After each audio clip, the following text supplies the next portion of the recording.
Welcome to another edition of Rap Life Sports. Today we have another great treat for you guys. We have our former Duke player, ESPN analyst, and also former Duke coach. We have the great Jay Bilas. How you doing today, Jay? I'm doing great, Otis. How you doing? All right. Thank you for coming on. I didn't want to do too long of an introduction. I know how you are about those things. It's in my contract. I require a long one. Oh, okay. I'm sorry. Next time I'll make sure I do a long one. This is in the contract.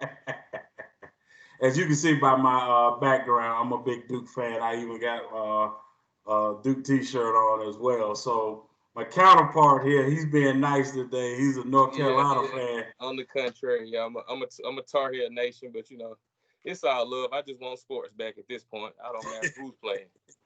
Nothing wrong with being a Carolina fan. It's a great thing. Yeah.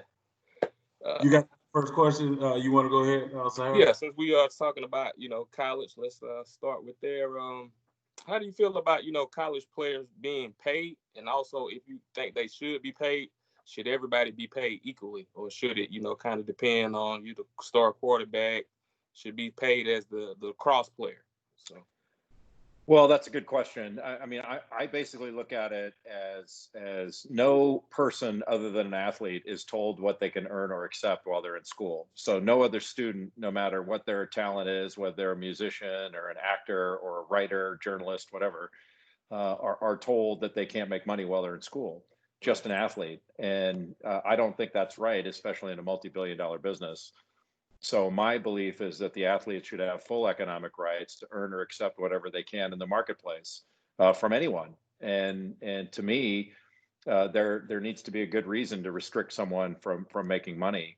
As to the question about if they are allowed compensation, should everybody be paid the same?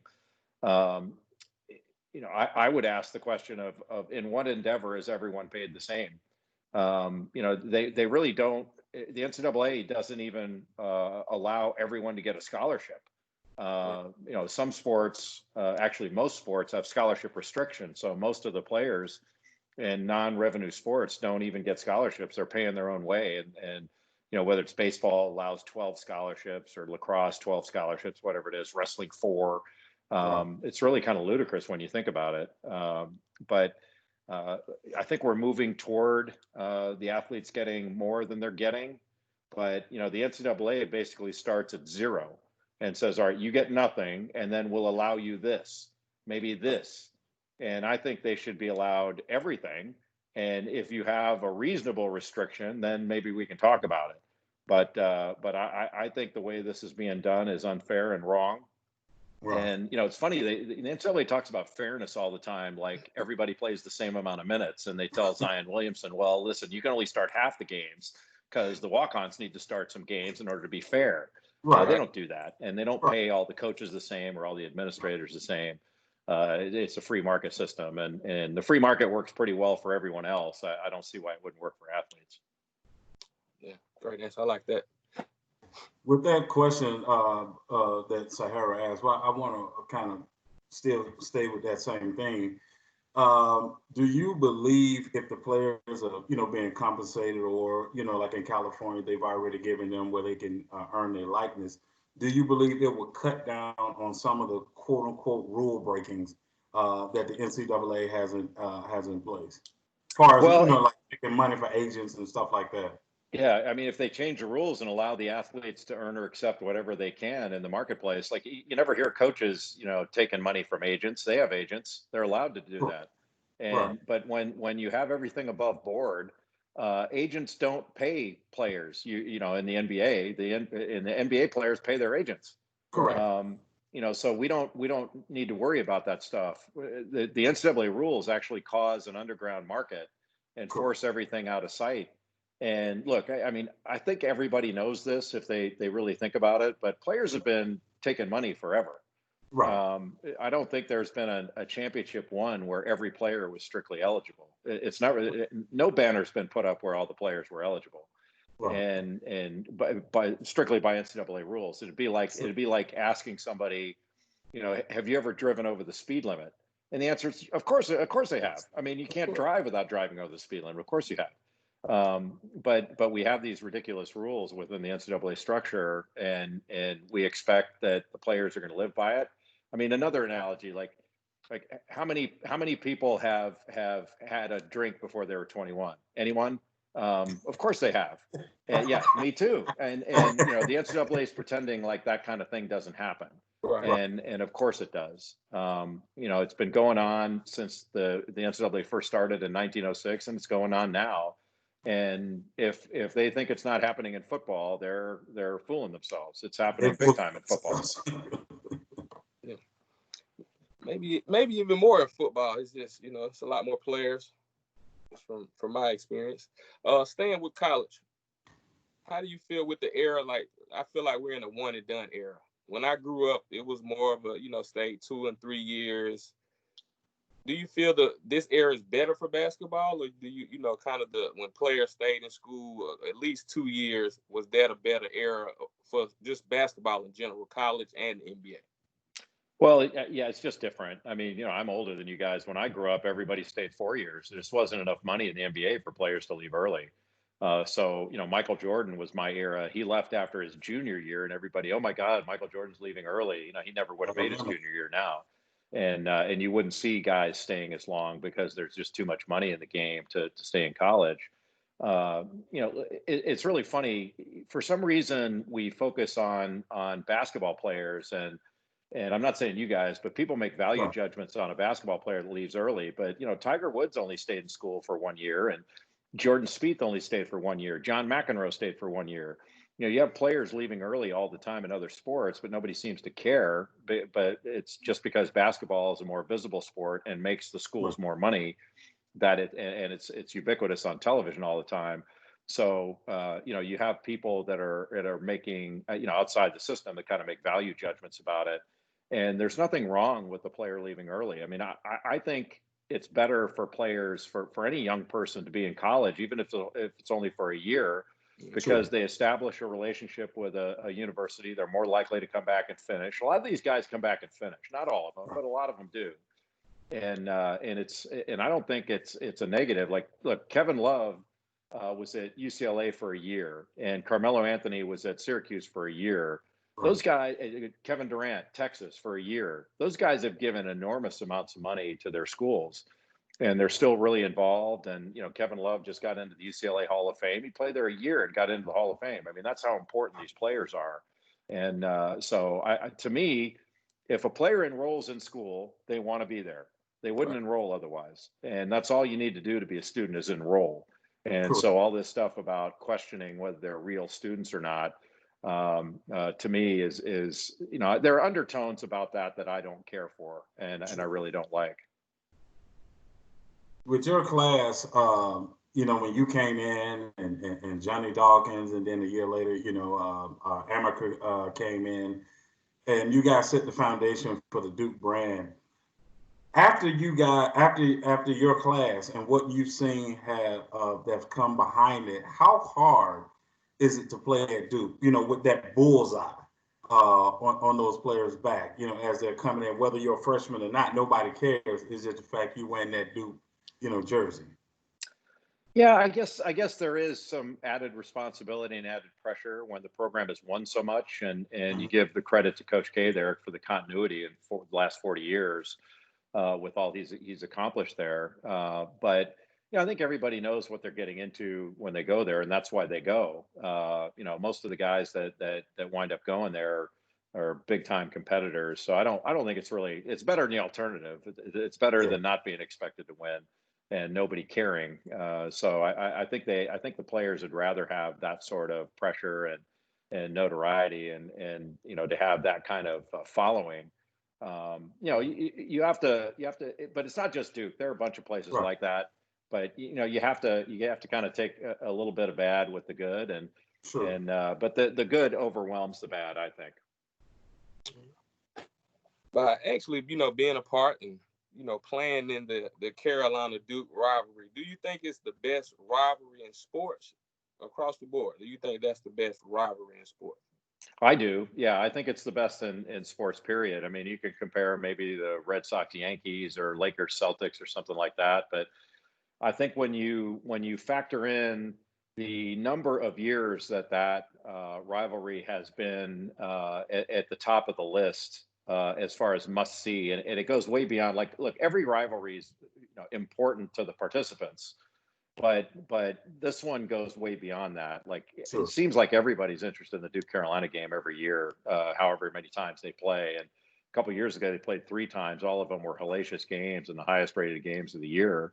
So they're fantastic. But I think the high level consistency and the level of excellence of both those programs over the years has been kind of remarkable.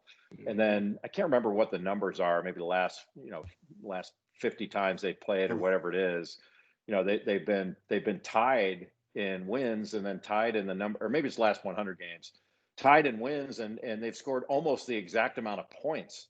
I mean, every time that ESPN puts that stat up, you're going, come on, man, is that a joke? Like, it's exact. And so it's been that good, and all the All-Americans, the Hall of Fame players, coaches. I just don't think you can find another one that's better anywhere.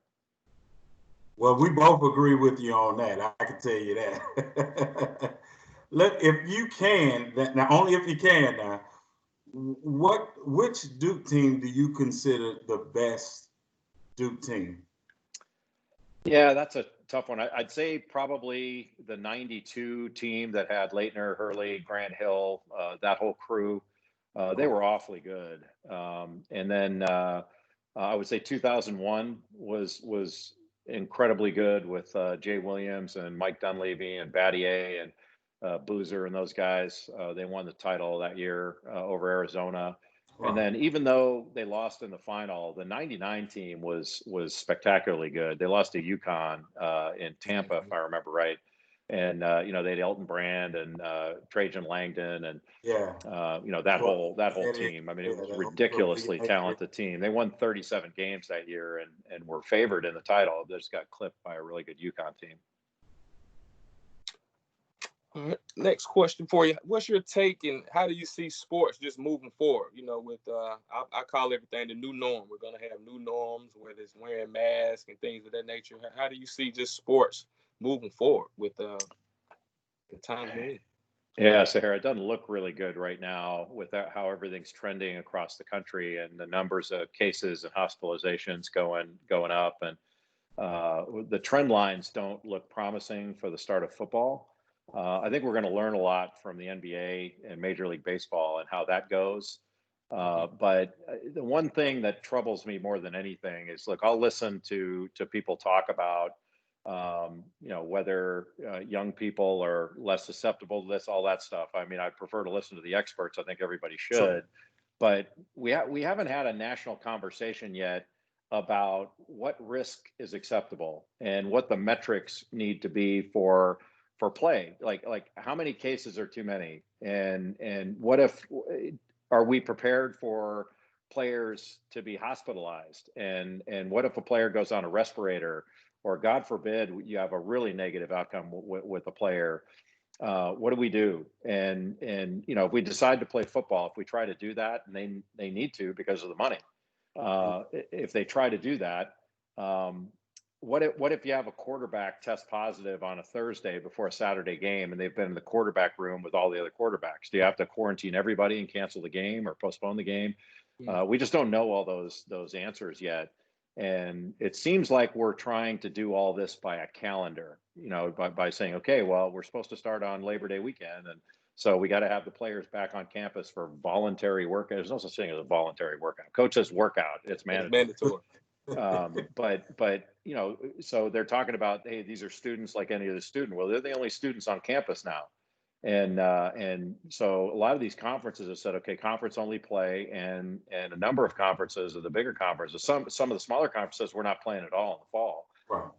The Ivy and the Patriot Leagues have said no fall sports, period. And I think it's the ACC and maybe even the SEC have said, all fall sports except football have been postponed, deeper into the fall. Well, why hasn't football been postponed? I mean, right. We think that football players are different than all the other sports. That's a money decision, and I get it. I like money too. I'm not arguing about the money, but it just kind of flies in the face of when they say, well, this is amateur sports. It's not amateur, it's professional. Wow, yeah, that's you gave a lot of great insight to that question, and I appreciate that. That's one of the reasons I wanted to have you on, because I knew you would give just things that people may not be thinking about. What and I asked Ricky this, and I'll ask you, what makes that brotherhood at Duke special? Sahara's also a big Miami Hurricane fan, and the only other program I seen have a brotherhood like Duke is that Miami football program. What makes that brotherhood at Duke so special? Yeah, I mean, there are a number of places. Carolina's got a great, they call theirs the Carolina family. Okay. So there are a bunch of places that do that. But I think one of the things well, the one thing that has made Duke special has been the fact that Coach K has been there for 40 plus years. So, for my basically since I was 17 years old, he's been the head coach at Duke, and I'm 56 now. I mean, so that's remarkable that for that amount of time, he's been at the same place where I played. So there's a continuity there that kind of holds everybody together in a way. He's like the hub of a really successful wheel. And Duke has attracted so many great guys and great players over the years. And it's been really kind of gratifying for me and the guys my age that we've become not only friends with the guys that came just after us, but we're good friends with the guys that played 25, 30 years after us.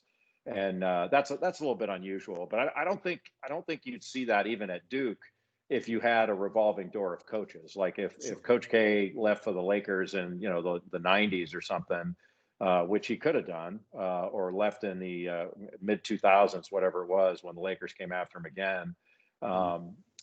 I think it was the Celtics the first time, then the Lakers. But if he had gone to the NBA or something, you'd had a couple other coaches after him.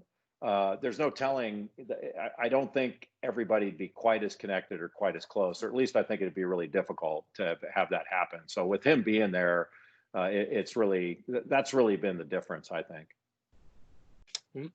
Last question for you. It's gonna be my new question. I want to ask everybody. What's your biggest perk you've had from being, you can say, either being a Duke player or being an analyst on ESPN? What's your biggest perk that you received by being in the position you've been in all this time? Really good seats for games. I get to sit courtside. Get to sit courtside at all the games. I think the best thing for somebody like me who loves basketball, and I love learning about it, is to be able to go to all these practices and workouts and meetings and all that, scouting reports for all these teams. I mean, I learned the game in a great way from Coach K, but that's just one way. Even though I think it's as good a way as there is, it's just one way, and there are so many other ways to do it and do it right. And to be able to watch, whether it's Roy Williams or Bill Self or Tom Izzo or Tom Crean or John Calipari, you name all these guys that I'm lucky enough to be able to sit in their practices and all that. I've learned a great deal from that, and so it's been a great education. And for me, I don't feel, even though I travel a lot and I like to think I've got a good work ethic, I never feel like I've been working, because it's so enjoyable for me. It's pretty good gig. I don't complain very much. Well, I wanted to ask you a question. My final question before we let you go is, we would love to see, can we get you back on either before the NBA draft or right after it? Because I know Sure. that's your Super Bowl. So yeah, I mean, I'd be happy to do that. It's in October this year, which is kind of weird. Normally the draft would be over and I'd be out in California right now starting a vacation, but we're all kind of stuck in one place right now. But yeah, as soon as whenever the draft, I think it's scheduled for October 15th or 16th, one of those two days. So I don't know whether I'll be doing it sitting here or whether we'll be actually able to get out and go to Brooklyn and do it. My guess is it'll be like the NFL draft and probably be virtual, given how things are going. But I hope not. I hope we get out of this and can get back to a more of a normal life.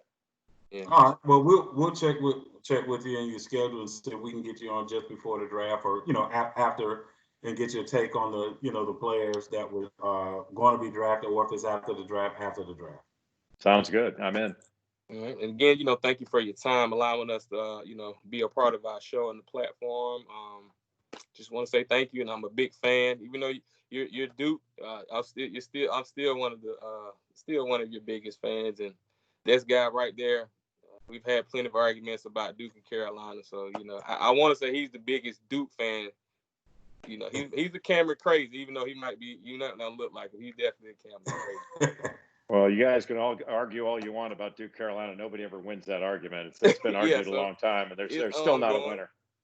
Yeah. Well, the great part about doing this, like Sahara said, I've been able to meet, like meeting you now. I met Ricky at the Coach K Academy. I met Robert Bricky there. I've talked to a couple times Daniel Ewan. So I told him I feel like an honorary, in that brotherhood. So you're in the brotherhood.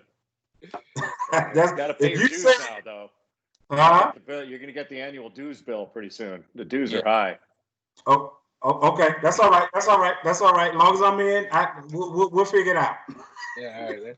And for all our followers, and you make sure everybody's subscribing out there. With that being said, this is another episode of Rap Life Sports. Everybody be blessed and be fresh. Peace out.